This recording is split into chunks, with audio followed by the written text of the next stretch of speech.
So this episode, we're taking a look at the first AGFA 101 Blu-ray I ever bought, and the film that made me think this might be worth doing as a series. We're checking out Scary Tales. This is a 1993 horror anthology film directed by Doug Ulrich, who hasn't really done much. He did a few more sort of straight-to-video horror films and shorts, and then it looks like he became a born-again Christian and did some sort of weird Wizard of Oz religious film. And that's the last thing he did in 2013, as far as I can see anyway. The film stars a bunch of unknowns, friends of the director, all working for free on weekends. You know, gather your mates, let's make some films, that sort of vibe. I don't remember anything about this. As I said, this was the first one that I bought. I bought this and Drug Stories, I think, in like a 2 for £15 at HMV. The cover for this one really struck me, and I was like, I've got to see what that one's all about. I have seen it. I don't remember what happens in it. I do remember though that it is a horror anthology and it's shot on VHS, which is a pretty good combo in my opinion.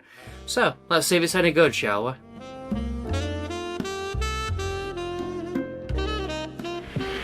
Our first story is about a man who finds a necklace.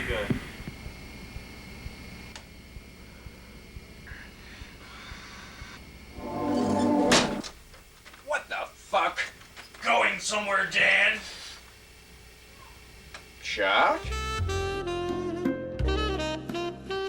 So this film comprises of 3 shorts and a sort of bookend wraparound. The wraparound basically just consists of this cloaked demonic figure reading these stories to a group of kids. Nothing really happens with this, unfortunately, it just pops up in between each short. The first short that we get is Satan's Necklace, and this is about a guy who's a metal detectorist, and he finds a necklace. Upon wearing it, he gets possessed by a demon and kills his girlfriend, until he gets stopped by his mate, who was also a cop. The second short is called Sliced in Cold Blood, and it's about a guy who kills his cheating girlfriend and her lover, and then just goes around killing a bunch of people. Pretty basic, really. And then the third short is called Level 21, and this is about a guy who can't get to level 21 in a video game that he's playing. One late night, he eventually does it, and the game sucks him inside, and level 21 turns out to be you have to kill the last boss in real life, basically. Yeah, I like these. They're very charm. They've got a lot of charm to them.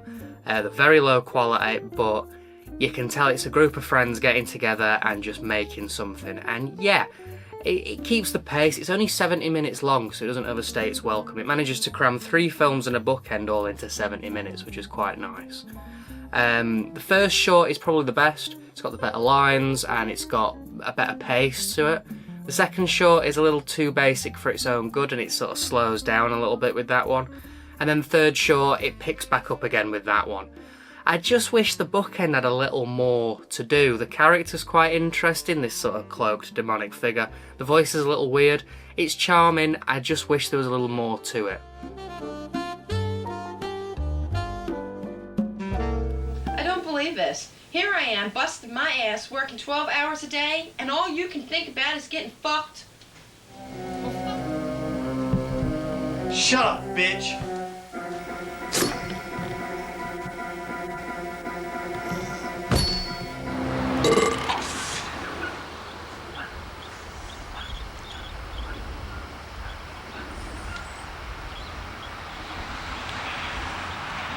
Hey, Bernice!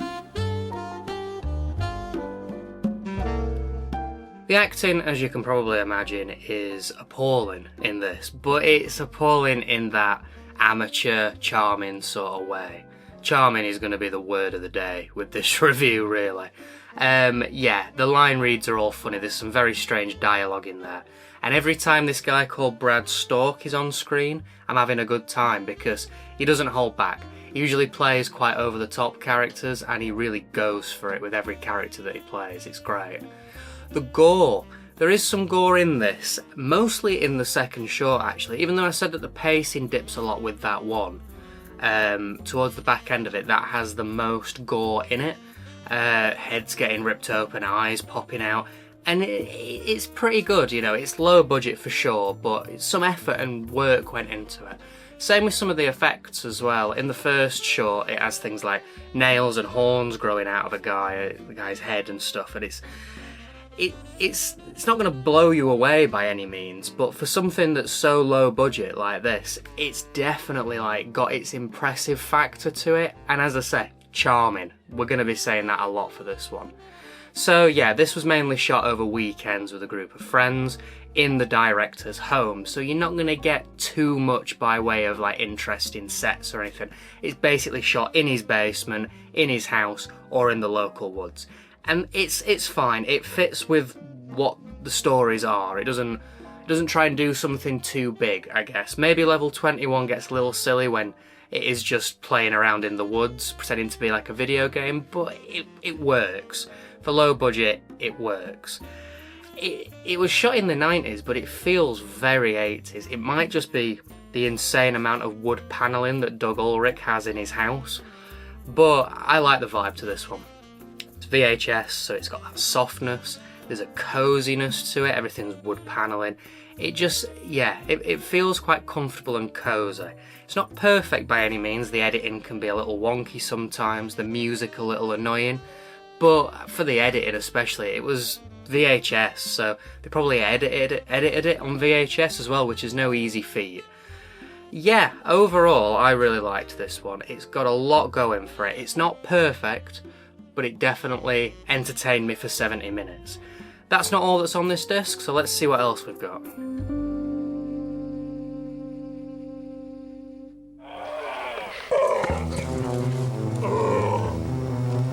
What the hell is it?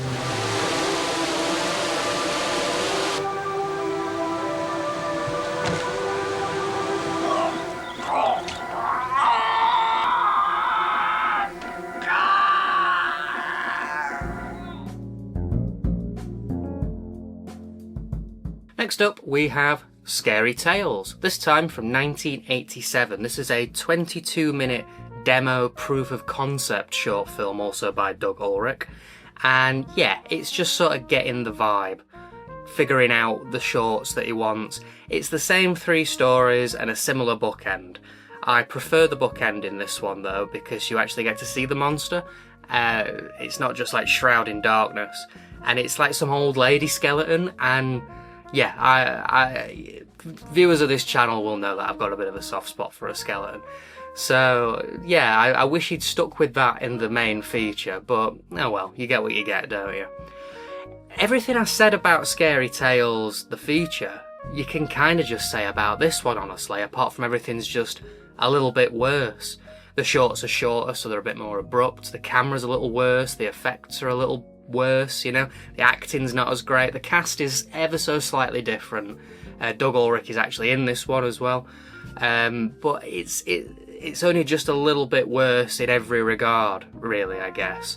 The major difference is the second short, which instead of it being a guy killing his cheating wife and then everybody else in the neighbourhood, it's a couple killing a brother-in-law over some sort of money dispute.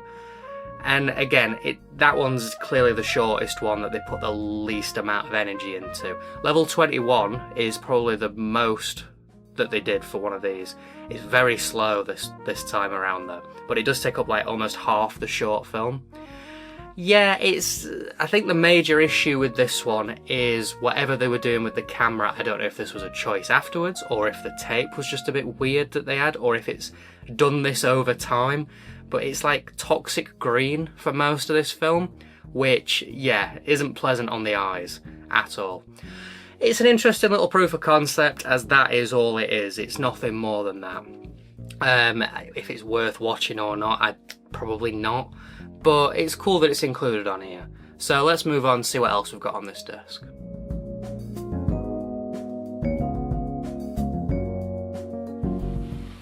you crazy? Who has time for dishes when this is found the find of the century? For dinner? Huh? I said Our first story is about a necklace. Sick necklace.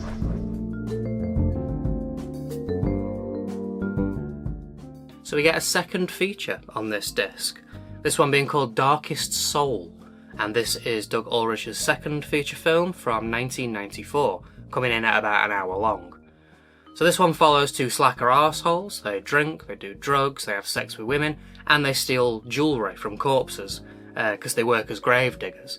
This all goes alright for a while, until eventually the partying catches up with them. This has definitely got more of a laid-back atmosphere to it. It takes its time. It's not a horror, it's more of a drama. There's a few horror elements maybe towards the end, but it's not much. It's definitely more of a drama, and I think because of that, it's not lacking a few like punchier moments maybe. A lot of the issues I have with it are the same as what I have with Scary Tales, to be honest. You know, the acting's not great, the pacing's a little all over the place. It's got a very similar vibe, apart from maybe a little more laid back. I did like the dynamic of the two guys though. You get the sort of archetype of the shorter, more intelligent, thinks he knows everything, angry one, and then the big, dumb, sort of lackey guy, I guess. And, you know, it's archetypal, but it works. That's the thing though with this film, it's not really going to do anything that you're not expecting. It sort of hits a lot of tropes. It is very sleazy though. There's a lot of sex scenes in this one compared to Scary Tales, and I think it's just because it's shot on VHS, but it feels like it's really upped the sleaze quite a lot. There's something about a VHS sex scene that just makes me feel a bit uncomfortable, really. Yeah, it's not awful. I enjoyed it for what it is, this film, but it's not as good as Scary Tales. It doesn't have as many standout moments, but it's not the worst. Okay, so let's move on to the last thing on this disc, shall we?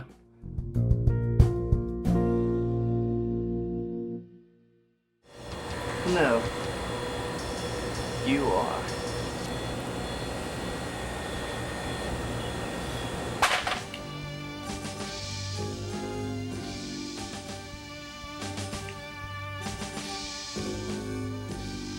It'll feel right when I shove my foot up your ass. Now start digging.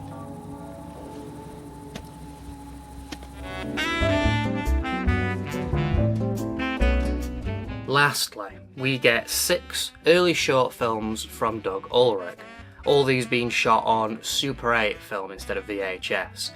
And you get a little variety of things, I guess. You get a couple of like murderer-based films, you get like a home movie of like a Halloween haunted thing. There's another prototype for Satan's necklace in here. There's like kids recreating The Exorcist, a scene from The Exorcist. And there's like a 23-minute long werewolf film. All these shorts combined come in at about 45 minutes. They all suffer from the same issue, in that being that the quality is just appalling. You can barely see what's happening, you can definitely barely hear what's happening. The audio is absolutely terrible. And yeah, it's just sort of a muddy mess where you just can't see what's happening to pay attention to it. The Exorcist one is charming, sure, but the worst one is the werewolf one coming in at 23 minutes. Like, that was a slog to sit through because you just don't know what's happening. These aren't really worth your time, honestly. It's nice for Doug that he gets his short films like immortalised on Blu-ray. That's nice, but really, to sit and watch these, you're not really going to get much from it outside of a mild headache.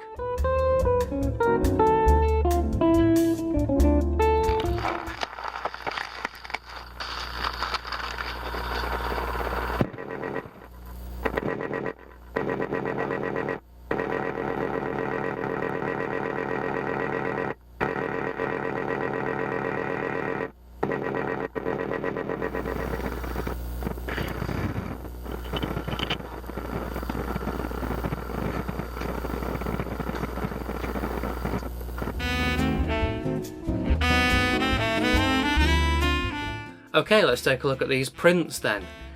I mean, I think you know what I'm going to say for this, really. They aren't great, but these films were shot on VHS, so you get what you get. Scary Tales and Darkest Soul, they're alright, you know, they're watchable. Scary Tales is the cleanest of the prints. It flickers every now and then, but it's fine. Darkest Soul, again, yeah, it's not too bad. A little beat up here and there, but they're very watchable. Then you've got like the Scary Tales demo and the short films, and yeah, they kind of look haunted. They're that degraded in some instances. The demo is just like the worst quality VHS you've ever seen. It is just flickery and a funny colour, and it's horrible to watch. And then the Super 8 films look like they've been sat, and they probably have, in either a damp garage or like a red hot loft for the past 35-45 years. And yeah, but you've got to look at these with the idea that they were shot on video, they've not really been stored very well, and they have been preserved. And the preservation is quite nice on it. It feels like they've tried the best to make these look as good as they can. And honestly, especially with the VHS films, the softness, the VHS quality, the like aesthetic that has adds to it in a way. I think it makes them a little more interesting than just a HD 4K looks clean. You know, it adds a little something to it. It adds an organicness almost to it. So yeah, they're all right for what they are. And on the disc, well, we get the film, and there's a commentary with Doug Ulrich for Scary Tales. Then we get the bonus film, we get the demo, we get the shorts, we get 1 minute of outtakes, which is pretty short really for outtakes, and then we get a little TV promo for Scary Tales, which, yeah, it's kind of charming. Honestly, there's a ton of stuff on this disc, it's pretty good. What was your part? I was slam dancing with Kathleen Turner at Hammerjacks. Were you really? Yeah. Seriously? And about... Okay then, let's have a look at this case. The image on the slipcover is very striking. I mean, it got my attention. I love the monster that's on it. Really, it's really cool looking. Unfortunately though, it's not in the film, as far as I spotted anyway. So, bit of false advertising, unfortunately. I was looking forward to it popping up as well. I kept waiting for it to appear, but no, it doesn't. But I'm guessing that this is what the cloaked figure looks like, but we just can't see his face in the actual film, which is a shame. I'm guessing this is an original poster image for the film, and it's also used again on the reversible sleeve. Not had a reversible sleeve in a while, have we? It's just the same though, unfortunately, except it's a little further away and with a blue background. You know, you get what you get, I guess. The write-up seems pretty good, sells the film well, and I didn't spot any massive issues or anything. Yeah, once again, pretty good packaging. Overall then, I really liked this one. It's a lovely little nostalgic trip back to the 90s where everything had a soft VHS fuzz. It's not perfect by any means, it does suffer with its pacing every now and then, and I don't think I can put it as highly as I did with things like Wicked World or Treasure the Ninja, but it definitely has its charms. And then you've got the second feature on this as well, which isn't too bad either. Again, it has its charms, it feels very of its time. Like, honestly, I'd probably say this is worth a look. I'd give this a recommendation. Yeah, I'd say if you've seen something in this review that sort of piqued your interest and made you go, ooh, that is the sort of thing I'd like, then I reckon you'd get something from this. It'd make a really good drunken movie night film with friends. I can imagine you getting a lot of laughs from people. And yeah, the packaging's nice, plenty of special features, it's well preserved. Yeah, pretty good. Once again, another good one from AGFA and 101. I'm surprised. Like, this back half of the collection seems to have actually been pretty successful so far. Let's see if that continues next episode. We're carrying on with the scary theme. And I'm hoping that it brings the charm, like this episode's one did. Next episode, we're checking out Scary Movie.